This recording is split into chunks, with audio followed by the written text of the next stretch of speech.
মৃত তৃণমূল কর্মী বীরজু কয়ত তার পরিবারের সদস্যদের সঙ্গে আজ দেখা করলেন মুখ্যমন্ত্রী শুভেন্দু অধিকারী। তিনি কাঁচরাপাড়া পুরসভার 23 নম্বর ওয়ার্ডের সদ্য প্রাক্তন তৃণমূল কাউন্সিলর জিনি শর্মার স্বামী ছিলেন। প্রাক্তন পুরপ্রধান এবং তৃণমূল নেতা কমল অধিকারীর ছায়াসঙ্গী হিসেবে পরিচিত ছিলেন বীরজু। তোলাবাজি সহ একাধিক অভিযোগে শুক্রবার এই তৃণমূল কর্মীকে গ্রেফতার করা হয়। পুলিশ সূত্রে দাবি, শনিবার ভোরে আচমকাই অসুস্থ হয়ে পড়েন তৃণমূল কর্মী বীরজু কেয়ত। এরপর তাকে জেএনএম হাসপাতালে নিয়ে যাওয়া হলে চিকিৎসকরা মৃত বলে ঘোষণা করেন। আর এখানেই পুলিশের বিরুদ্ধে হেফাজতে পিটিয়ে মারার অভিযোগ তুলেছেন মৃত তৃণমূল কর্মীর পরিবারের সদস্যরা, যাদের বাড়িতে আজ গিয়েছিলেন মুখ্যমন্ত্রী।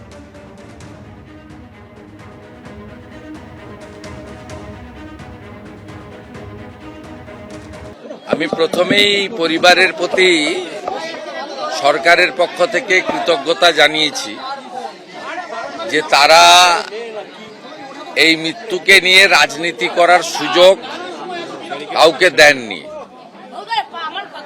এবং গতকাল প্রাক্তন মুখ্যমন্ত্রী এসেছিলেন, বাড়ির লোকেরা দেখা তো করেনি। ওনার দাদা শুধু বলেছিলেন যে আমি বিচার চাই, বিচার দিতে পারবে লোকাল প্রশাসন, অর্থাৎ তিনি পুলিশ এবং রাজ্য প্রশাসনের উপর আস্থা রেখেছেন।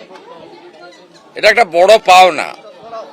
একটা উদাহরণ দেখাতে পারবেন না যে রাজ্য সরকারের প্রশাসনিক প্রধান মুখ্যমন্ত্রী, তিনি রাজ্য মন্ত্রিসভার সদস্য ডিজিপি তাকে সাথে নিয়ে রাজনৈতিক ভিন্নমত পোষণ করা লোকের বাড়িতে এসেছেন। তার বক্তব্য শুনে তাকে সরকারের যে কর্তব্য সেটা পালন করার জন্য, এই উদাহরণ আপনি পাবেন না যেটা আমাদের সরকারের সময় আপনারা দেখতে পাচ্ছেন। পরিবারও কমপ্লিটলি তৃণমূল পরিবার, ওর মিসেস কাউন্সিলর, তারাও বর্তমান সরকার এবং পুলিশ প্রশাসনের উপরে হায়ার লেভেলের উপর, লোকাল পুলিশের উপর ওদের অভিযোগ আছে। সিপি ডিজিপির উপরে, ডিএম এর উপরে, চিফ মিনিস্টারের উপরে, লোকাল এমএলএ এর উপরে কনফিডেন্স রেখেছে। এটা আমাদের বড় পাওনা। ওর পরিবারকে আমি হোম মিনিস্টার, বছরে 3টে অ্যাটেন্ডেন্ট পাই। আমি ও স্ত্রীকে আমার অ্যাটেন্ডেন্ট হিসেবে চাকরি দিলাম। উনি শোক কাটিয়ে উঠার পরে লোকাল থানার সঙ্গে অ্যাটাচ থাকবেন এবং 12 মাস 15,000 টাকা করে এরা পায় অ্যাটেন্ডেন্ট। 12 মাস কমপ্লিট হলে গ্রুপ ডিতে পার্মানেন্ট হয়ে যায়। কারণ বাকি চাকরি তো পরীক্ষা দিয়ে হয়, আমরা তো ভাবে চাকরি দিতে পারি না। C agreed. আমরা থার্ড যেটা বলেছি যে মৃত্যু অর্থ দিয়ে হয় না, কিন্তু সব প্রদেশেরই সরকার, কেন্দ্রের সরকার একটা দায়িত্ব থাকে।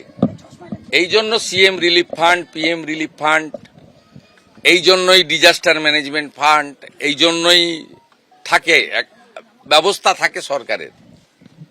ওরা আমাদের কাছে অর্থ চায়নি, কিন্তু আমি চিফ মিনিস্টার রিলিফ ফান্ড থেকে 10 লক্ষ টাকার একটি চেক ওনার মিসেসকে দিয়েছি।